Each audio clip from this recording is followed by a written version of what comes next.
ನೋಡಿ friends, first ನಾನು ಒಂದು ಮಿಕ್ಸಿ ಜಾರ್ ತಗೊಂಡಿದ್ದೀನಿ. ಮಿಕ್ಸಿ ಜಾರ್ಗೆ ಸಣ್ಣ ಪೀಸ್ ಶುಂಠಿ ಹಾಕ್ತಾ ಇದ್ದೀನಿ. ನಂತರ ಒಂದು ಮೀಡಿಯಮ್ ಸೈಜು ಟೊಮೊಟೊ ಬಳಸ್ತಾ ಇದ್ದೀನಿ. ನೆಕ್ಸ್ಟು ಒಂದು ಹಿಡಿ ಆಗೋಷ್ಟು ಕೊತ್ತಂಬರಿ ಸೊಪ್ಪು ಮತ್ತು ಪುದೀನ ಸೊಪ್ಪನ್ನ ಹಾಕ್ತಾ ಇದ್ದೀನಿ.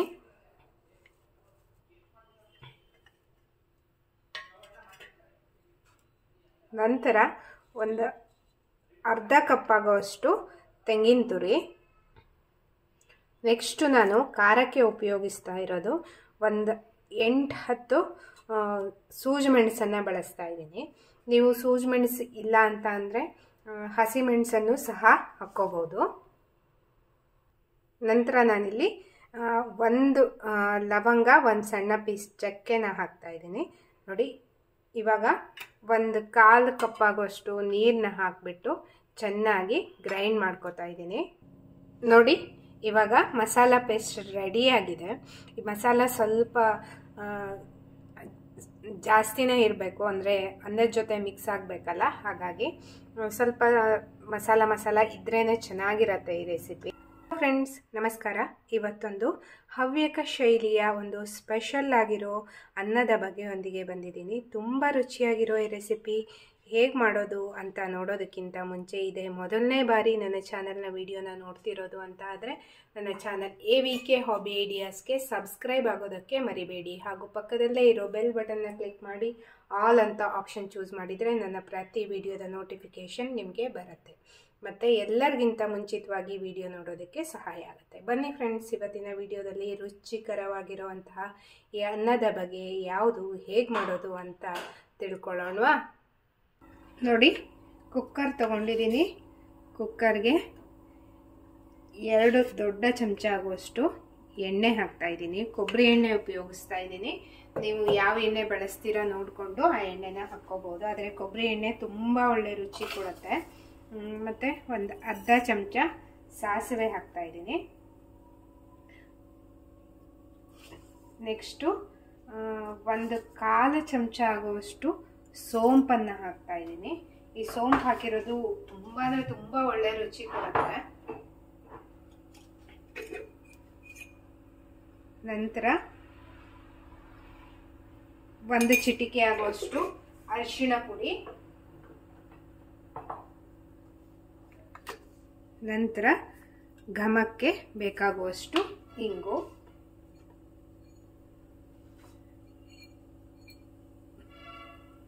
ನೆಕ್ಸ್ಟ್ ಇಲ್ಲಿ ನೋಡಿ, ಚಕ್ಕೆ, ಲವಂಗ ಮತ್ತು ಅನಾನಸ್ ಫ್ಲವರ್ ಬರುತ್ತಲ್ಲ, ಅದು ಹಾಕಿದ್ದೀನಿ. ಮತ್ತು ಒಂದು ಅಂದರೆ ಅನಾನಸ್ ಫ್ಲವರ್ ಅಂದರೆ ಚಕ್ರ ಮೊಗ್ಗು ಅಂತ ಕರಿತೀವಲ್ಲ, ಅದು. ನೆಕ್ಸ್ಟು ಮತ್ತು ಒಂದು ಮರಾಠ ಮೊಗ್ಗನ್ನ ಉಪಯೋಗಿಸ್ತಾ ಇದ್ದೀನಿ. ಇದೆಲ್ಲವನ್ನು ಹಾಕ್ತಾ ಇದ್ದೀನಿ ಈಗ. ನೆಕ್ಸ್ಟ್ ಇದಕ್ಕೆ ನೋಡಿ, ಒಂದು ಪಲಾವ್ ಎಲೆಯನ್ನು ಹಾಕ್ತಾ ಇದ್ದೀನಿ.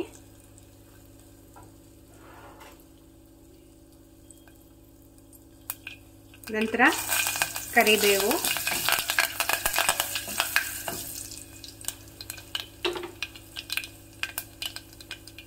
ಈಗ ಇದಕ್ಕೆ ರುಬ್ಬಿರೋ ಮಸಾಲೆಯನ್ನು ಹಾಕ್ಕೊಳ್ಳೋಣ.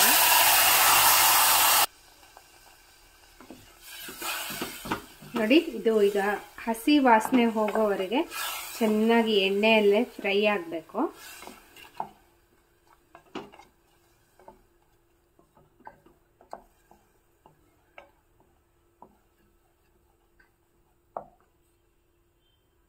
ನೋಡಿ, ಇದಕ್ಕೆ ನೆಕ್ಸ್ಟ್ ನಾನು ಮೆಂತ್ಯ ಸೊಪ್ಪನ್ನು ಹಾಕ್ತಾ ಇದ್ದೀನಿ. 1 ಹಿಡಿಯಾಗೋಷ್ಟು ಮೆಂತ್ಯ ಸೊಪ್ಪನ್ನು ಉಪಯೋಗಿಸಿದ್ದೀನಿ ನಾನು.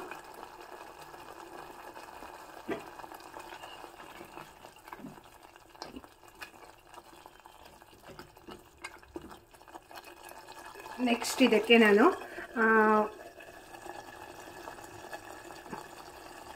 ನವಿಲುಕೋಸು ಒಂದು ಮೀಡಿಯಮ್ ಸೈಜಿಂದು, ಮತ್ತು ಬಟಾಣಿ, ಹಸಿರು ಬಟಾಣಿ ಅಂದರೆ ಫ್ರೆಶ್ ಬಟಾಣಿ ಇರುತ್ತಲ್ಲ, ಅದು ಹಾಕ್ತಾಯಿದ್ದೀನಿ. ನಂತರ ಕ್ಯಾರೆಟು, ನೆಕ್ಸ್ಟು ಬೀನ್ಸ್ ಹಾಕ್ತಾಯಿದ್ದೀನಿ. ಮತ್ತು ಒಂದು ಸಣ್ಣ ಪೀಸ್ ಆಗುವಷ್ಟು ಕ್ಯಾಪ್ಸಿಕಮ್ನ ತೊಗೊಂಡಿದ್ದೀನಿ.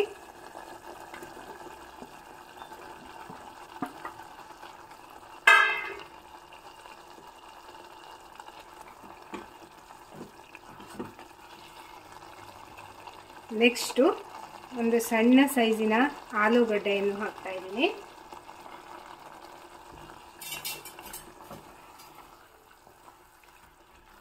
ಇದೆಲ್ಲವನ್ನು ಸಹ ಒಮ್ಮೆ ಮಸಾಲ ಮತ್ತು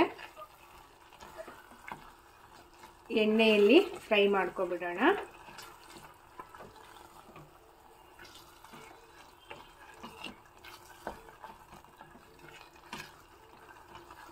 ಈ ಮಸಾಲಕ್ಕೆ ಹಾಕಿರೋ ಪುದೀನ ಫ್ಲೇವರ್ ಏನಿರುತ್ತೆ ಅದು ತುಂಬ ರುಚಿ ಕೊಡುತ್ತೆ ಫ್ರೆಂಡ್ಸ್.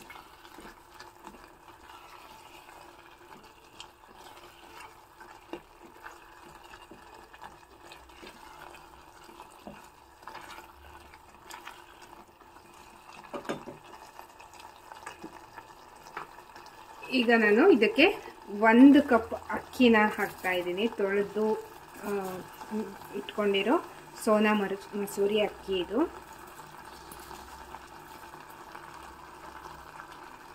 ಈಗ ಚೆನ್ನಾಗಿ ಒಮ್ಮೆ ಮಿಕ್ಸ್ ಮಾಡೋಣ. ನೀವು ಅಕ್ಕಿ ಹಾಕೋ ಪ್ರಮಾಣ ನೋಡಿಕೊಂಡು ಮಸಾಲೆನ ರೆಡಿ ಮಾಡ್ಕೋಬೇಕಾಗತ್ತೆ. ಯಾಕೆಂದರೆ ಮಸಾಲೆ ಸ್ವಲ್ಪ ಮಸಾಲವಾಗಿದ್ದರೆ ಈ ಪಲಾವ್ ತುಂಬ ರುಚಿಯಾಗಿರುತ್ತೆ. ಯಾಕೆಂದ್ರೆ ನಾವು ಇಲ್ಲಿ ಈರುಳ್ಳಿ ಬೆಳ್ಳುಳ್ಳಿ ಏನನ್ನೂ ಉಪಯೋಗಿಸ್ತಾ ಇಲ್ಲ. ಹಾಗಾಗಿ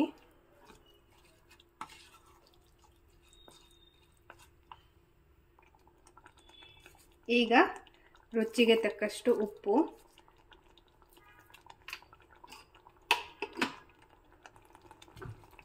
ಉಪ್ಪನ್ನು ಹಾಕಿಬಿಟ್ಟು ಚೆನ್ನಾಗಿ ಒಮ್ಮೆ ಮಿಕ್ಸ್ ಮಾಡಬೇಕು.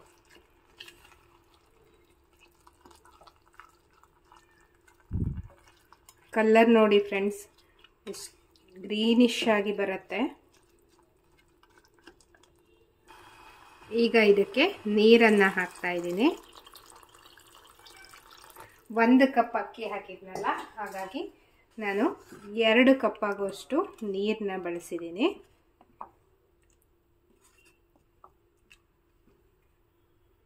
ನೋಡಿ ಫ್ರೆಂಡ್ಸ್, ಇವಾಗ ರೆಡಿಯಾಗಿದೆ. ಈ ಹಂತದಲ್ಲಿ ನೀವು ಉಪ್ಪು ಖಾರ ಏನಾದ್ರು ಬೇಕಿದ್ದರೆ ಒಮ್ಮೆ ಚೆಕ್ ಮಾಡಿಕೊಂಡು ಹಾಕ್ಕೋಬೋದು. ಫುಲ್ ರೈಸ್ ಐಟಮ್ ರೆಡಿ ಆಗಿಬಿಟ್ರೆ ಮತ್ತು ಉಪ್ಪು ಖಾರ ಎಲ್ಲ ಮಿಕ್ಸ್ ಮಾಡೋದು ಕಷ್ಟ ಆಗುತ್ತೆ. ನೋಡಿ ಫ್ರೆಂಡ್ಸ್, ಇವಾಗ ಸಣ್ಣದಾಗಿ ಕುದಿ ಬರೋದಕ್ಕೆ ಸ್ಟಾರ್ಟ್ ಆಗಿದೆ. ಈಗ ನಾನು ಕುಕ್ಕರ್ ಮುಚ್ಚಳನ ಹಾಕ್ತಾ ಇದ್ದೀನಿ. 1 ವಿಸಲ್ ಕೂಗಿಸ್ಕೊಂಡ್ಬಿಟ್ರೆ ನಮಗೆ ರುಚಿಕರವಾದಂತಹ ಪಲಾವ್ ರೆಡಿ ಆಗುತ್ತೆ. ಈಗ ನೋಡಿ, ಯಾವುದೇ ರೈಸ್ ಐಟಮ್ ಮಾಡಿದರೆ ಮೊಸರು ಬಜ್ಜಿ ಅಂತೂ ಇರಲೇಬೇಕಲ್ವಾ. ನೋಡಿ, ನಾನಿಲ್ಲಿ ಒಂದು ಮೀಡಿಯಮ್ ಸೈಜಿನ ಸೌತೆಕಾಯಿನ ಸಣ್ಣದಾಗಿ ಹೆಚ್ಚಿಕೊಂಡಿದ್ದೀನಿ. ಇದಕ್ಕೆ ಈಗ 2 ಬೌಲ್ ಆಗೋಷ್ಟು ಮೊಸರನ್ನು ಹಾಕ್ತಾ ಇದ್ದೀನಿ.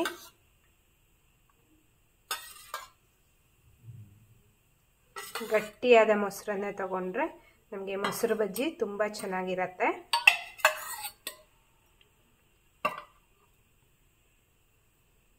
ಈಗ ರುಚಿಗೆ ತಕ್ಕಷ್ಟು ಉಪ್ಪು, ನೆಕ್ಸ್ಟು 1 ಅರ್ಧ ಚಮಚ ಆಗೋಷ್ಟು ಜೀರಿಗೆ ಪುಡಿ, ಇದೆಲ್ಲವನ್ನು ಈಗ ಮಿಕ್ಸ್ ಮಾಡ್ಕೊಳ್ಳೋಣ.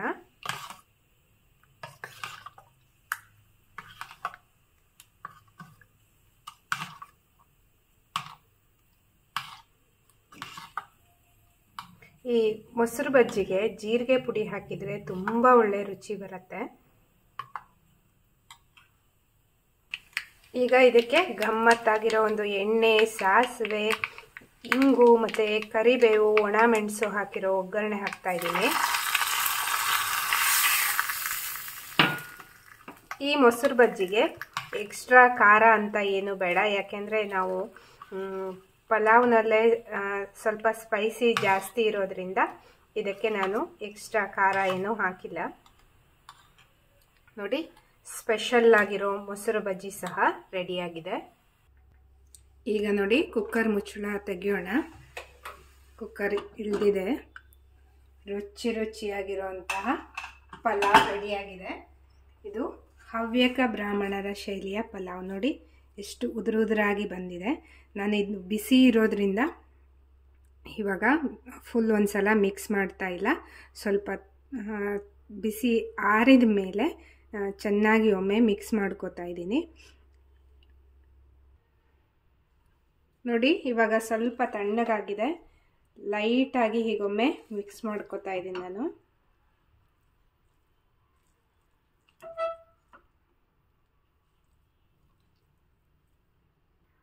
ಈಗ ನೋಡಿ ಚೆನ್ನಾಗಿ ಮಿಕ್ಸ್ ಆಗಿದೆ.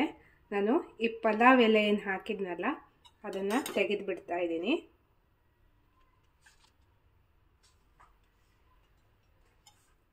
ಇವಾಗ ಇದನ್ನು ಪ್ಲೇಟಿಗೆ ಸರ್ವ್ ಮಾಡ್ಕೊಳ್ಳೋಣ.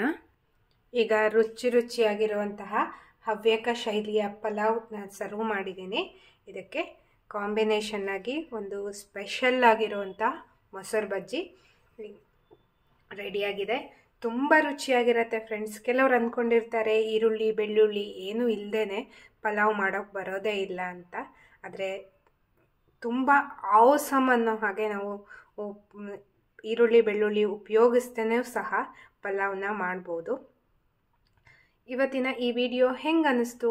ನೀವು ಸಹ ಒಮ್ಮೆ ಈರುಳ್ಳಿ ಬೆಳ್ಳುಳ್ಳಿ ಹಾಕದೆ ಈ ರೀತಿಯ ಪಲಾವ್ನ ಟ್ರೈ ಮಾಡಿ ನೋಡಿ. ತುಂಬ ಚೆನ್ನಾಗಿರುತ್ತೆ, ಎಲ್ರಿಗೂ ಸಹ ಇಷ್ಟ ಆಗುತ್ತೆ. ಈ ವಿಡಿಯೋನ ನೋಡಿಬಿಟ್ಟು ಒಂದು ಲೈಕ್ ಮಾಡೋದಕ್ಕೆ ಮರಿಬೇಡಿ. ನಿಮ್ಮ ಫ್ಯಾಮಿಲಿ ಫ್ರೆಂಡ್ಸ್ ಎಲ್ರಿಗೂ ಈ ವಿಡಿಯೋನ ಶೇರ್ ಮಾಡಿ. ಮತ್ತು ನೀವು ಒಮ್ಮೆ ಈ ರೆಸಿಪಿನ ಟ್ರೈ ಮಾಡಿಬಿಟ್ಟು ಹೇಗೆ ಅನ್ನಿಸ್ತು ಅನ್ನೋದನ್ನು ಸಹ ಒಮ್ಮೆ ಬಂದು ಕಮೆಂಟ್ ಮಾಡಿ ಹೋಗಿ. ನಿಮ್ಮ ಸಲಹೆ ಸಹಕಾರವನ್ನು ಹೀಗೆ ಮುಂದುವರಿಸಿ ಅಂತ ಕೇಳ್ತಾ ಮತ್ತೆ ಒಂದು ಹೊಸ ವಿಡಿಯೋದೊಂದಿಗೆ ಭೇಟಿಯಾಗೋಣ. Until then take care, bye. Thank you for watching friends.